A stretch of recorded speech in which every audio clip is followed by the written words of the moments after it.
All right, so welcome to Coast. David Lloyd, Kerry Champion here. We're showing some video of Sam Darnold. This just in, David. He will be out a few weeks. No real timetable right now. He has mono. Yeah, I mean, so much excitement about the Jets. They put up the clunker in week 1, lost to the Bills, and now this. Let's get into it here right now on Coast to Coast. We going coast to coast. We going coast to coast.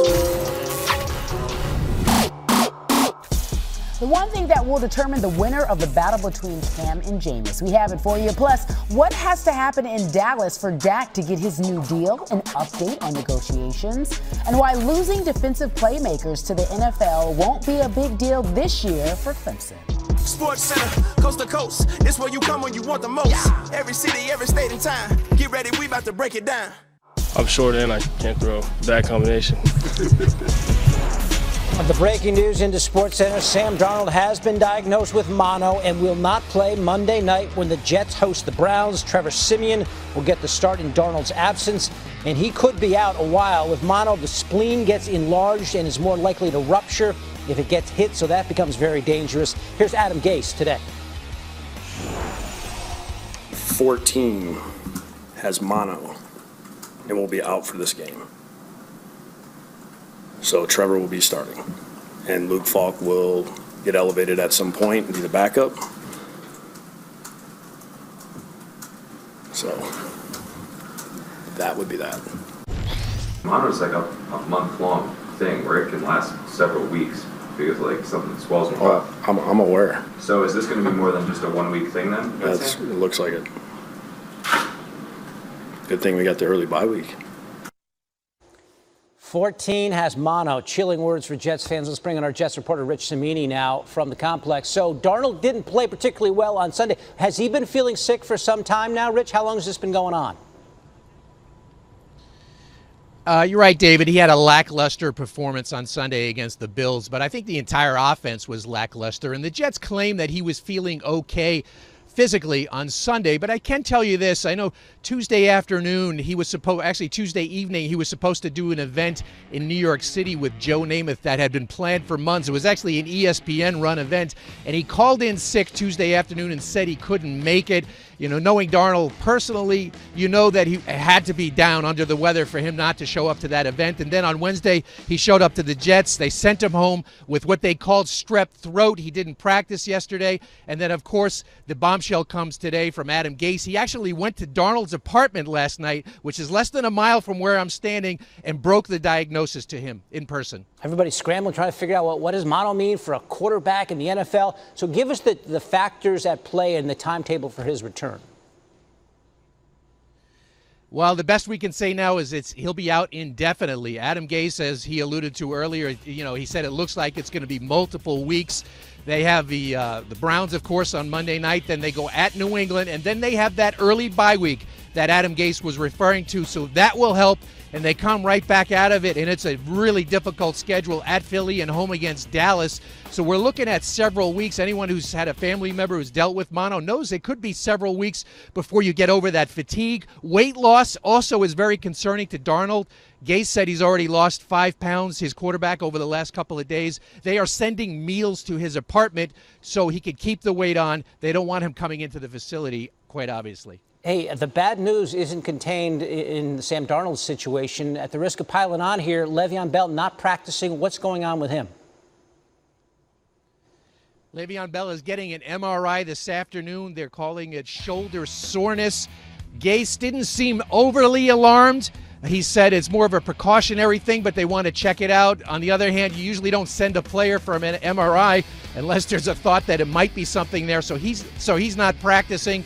And, of course, this could be a huge blow to the Jets if he doesn't play on Monday night. Another injury note, Demaryius Thomas dealing with a hamstring injury, a residual from his time in New England. Won't practice today, but they expect him on the practice field Saturday, and he's expected to play on Monday night. Quincy Enunwa done for the year. He's on the IR. Quinnen Williams didn't practice. C.J. Mosley didn't practice. So a lot going on injury-wise with the Jets. Rich Cimini filling us in on all of it. Again, Sam Darnold out with mono for probably multiple weeks. Now, the backup is going to be the starter. Trevor Siemian hasn't played in the league since 2017 when he started 10 games for the Broncos. Siemian had a rough go of it. ranking last in yards per attempt and second to last in QBR. Since entering the league in 2015, he has the worst completion percentage among quarterbacks with at least 800 attempts. All right, David, so let's go on the other side. How do you bounce back from a 30-point loss in week one? Well, if you're the Browns, you're going to do more of that. That's practicing. So let's talk about this. They now know that there will be no Sam Darnold. Baker and Mayfield and crew looking for redemption. Silence those haters who said they were crowned too soon. So we send it out to Jake Trotter. How will Sam Darnold's absence impact preparation? Yeah, thanks, Kerry. Just moments before Freddie Kitchens' scheduled press conference was about to begin, the news of Darnold broke. I asked Kitchens about the impact Darnold's absence might have on the game, but Kitchens downplayed the significance it would have in how the Browns prepare for Monday night. We're going to be focused on our preparation during the week, the same as we would have been before. We're going to try to get after the quarterback just like we did before. All you got to do is look across the league. These guys are in the NFL for a reason. Trevor can play, all right? So what they do does not affect how we prepare.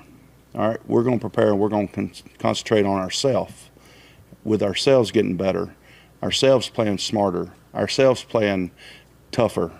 As for the Browns coming off that lackluster performance against Tennessee, Kitchens declared today, it's not about talent. We've got the talent, and I hope we can be a lot more explosive. Kerry, back to you.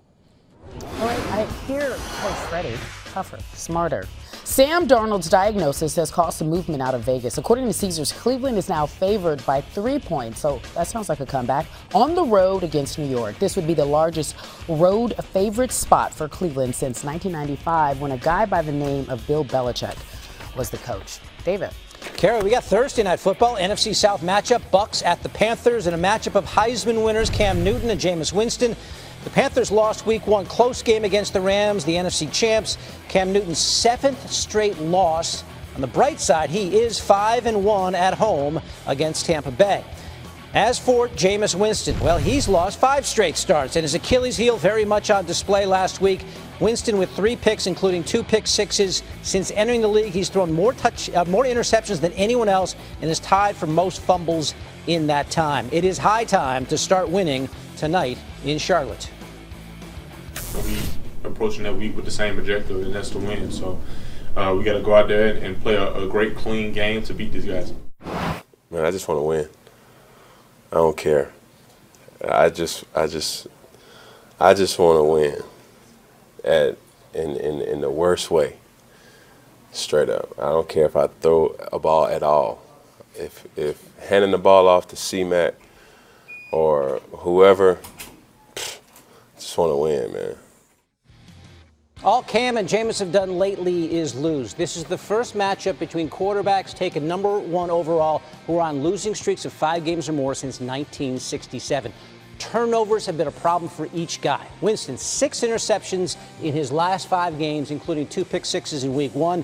Newton has more picks than touchdown passes over his last 7 games. So no surprise, both have QBRs below the league average during their losing streaks. And in week 1, they had the 2 worst rates in the entire league. Kerry? David, so you say they need to be better. Victor Cruz, always better, joining us here on Coast to Coast. How are you, my friend? Doing very well, Kerry. Thank you. All right. So let's talk some storylines for Thursday Night Football in Charlotte. So when you look at Jameis and Cam, as we just showed a moment ago, both quarterbacks coming off of underperforming seasons for different reasons. So which do you believe is under more pressure to have a bigger game tonight? I think you got to look at Jameis Winston. Obviously, Bruce Arians was brought in there to kind of change the quarterback position and just trying to get him on the right track, get him to make better decisions, get him in a position to be successful as a quarterback.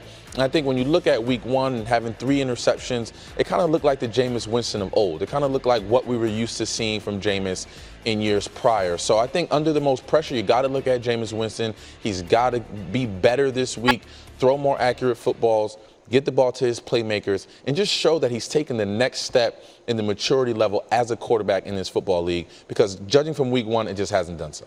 All right, so if Cam isn't under as much pressure as Jameis, Cam does say he just wants to win. He doesn't care if he throws the ball, he just wants to win. But he did look a little rusty against the Rams on Sunday.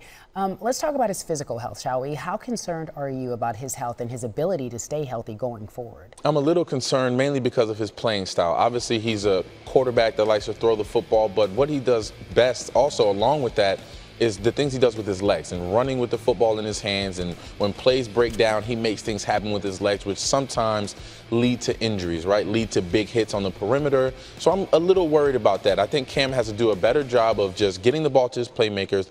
Obviously, as he said, getting the ball to C-Mac 100 times. That's what's going to be the deciding factor for this team, is how he can disperse the football to his playmakers and get all those guys operating on the same page. All right, so facilitate, Cam. That's the message from Vic. Let's go back to the breaking news of the morning. Sam Darnold will miss Monday's game due to a bout of mono. So you're a wideout, or were. How does that impact a wide receiver when a backup is now starting on such short notice? I think it's a little different. It's actually a lot different, actually, because of those mannerisms, that sound. It's a different voice in the huddle. But I think as you go out there, you prepare for that week. I think it's the biggest change has to be in the meeting room. I think Trevor Siemian has to go out there and say, hey, this is what I like. This is where I want you to be. These are the plays that are drawn up. And kind of talk to the guys about how he wants things done, as opposed to, and then going out there on the practice field and doing that. But I think the communication is going to be key for Trevor in terms of getting those guys on the same page, getting the ball to all of his playmakers and his receiving core, so that they can operate at a high level, because it's always a little different when the backup is in there as opposed to the starter. Yeah, that's right. Fair. Communication is the key. I still feel as if you can play. That's why I said that. But you have a lovely job here with us at ESPN. Victor Cruz, thank you for joining us on Coast to Coast. Thanks, Gary. How close is a new deal for Dak? Just ahead on Coast to Coast. The latest on the negotiations with the Cowboys. Will go live to the Star for that. Plus, the philosophy of the Clemson D is one very familiar to plumbers. How this unit bursts pipes. That's straight ahead.